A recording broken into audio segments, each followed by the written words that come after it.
Hi, and welcome to Produce for Kids FoodRx. FoodRx is here to provide you information to empower you and your family to make healthy choices. I'm your host, Julie Harrington. I am a registered dietitian and a food-loving chef.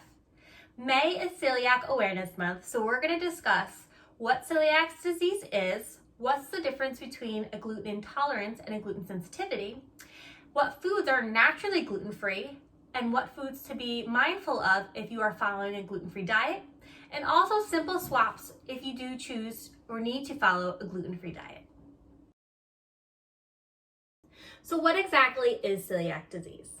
Celiac disease is an autoimmune disease where the ingestion of gluten leads to the damage of the small intestine. In the United States, 1 in 141 individuals are diagnosed with celiac disease. It's a lifelong condition that damages the lining of the small intestine and prevents from absorbing parts of food that are important for health. The damage is due to eating gluten, so following a gluten-free diet is necessary. Often, symptoms of celiac disease is digestive discomfort, which can include gas, bloating, diarrhea, or constipation. But other symptoms can include anemia, delay in growth, especially for children, tiredness or fatigue, and migraines. There are plenty more that can be associated with celiac disease as well. So what's the difference between a gluten intolerance and a gluten sensitivity? So a gluten intolerance presents the signs and symptoms of celiac disease, but also includes malabsorption, where a gluten sensitivity has been coined to describe those individuals who cannot tolerate gluten and experience those similar symptoms, but lack the same antibodies and intestinal damage as seen in celiac disease. So what exactly is gluten?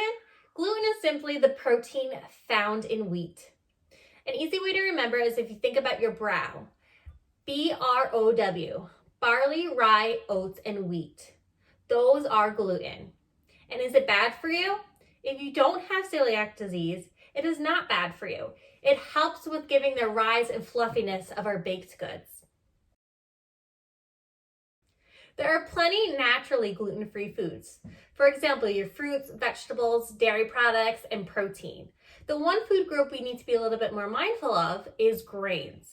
There are naturally gluten-free grains, including quinoa and millet, but you want to be a little bit more mindful because oftentimes it can be manufactured in a gluten-filled facility. So for example, oats technically are naturally gluten-free, but they're often manufactured in a gluten-containing facility. So there might be traces of gluten within the oats. So when you're grocery shopping, you can guarantee a product is gluten-free if it contains this gluten-free seal. Additionally, you can look on your nutrition facts label and see if it contains any traces of gluten in that product, where it'd be listed underneath the ingredients. If you're choosing to follow a gluten-free diet due to celiac disease or gluten sensitivity, be sure to follow a well-balanced diet, including all the different food groups. But when it comes to gluten-containing ingredients or foods, making that swap. So, due to popular need of gluten-free products, there are plenty available in the grocery store. So pretty much any gluten-containing product, you can find a gluten-free alternative. So let's start with one of my favorites, pasta.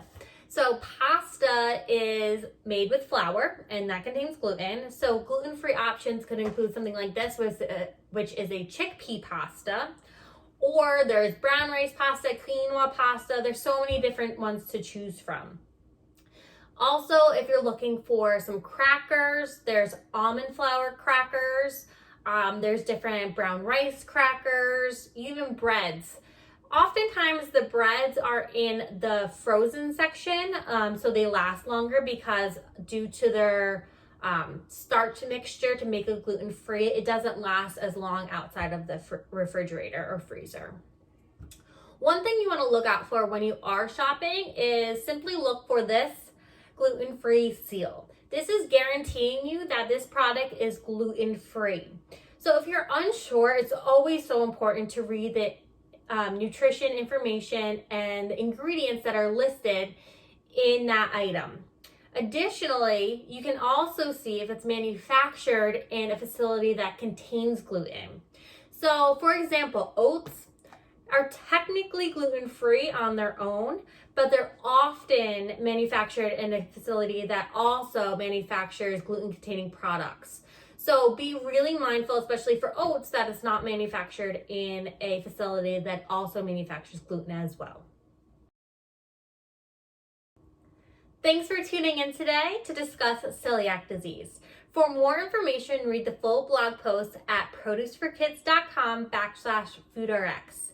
Also, you can find on Produce for Kids really great recipes and other content to help empower your family to make healthy choices together.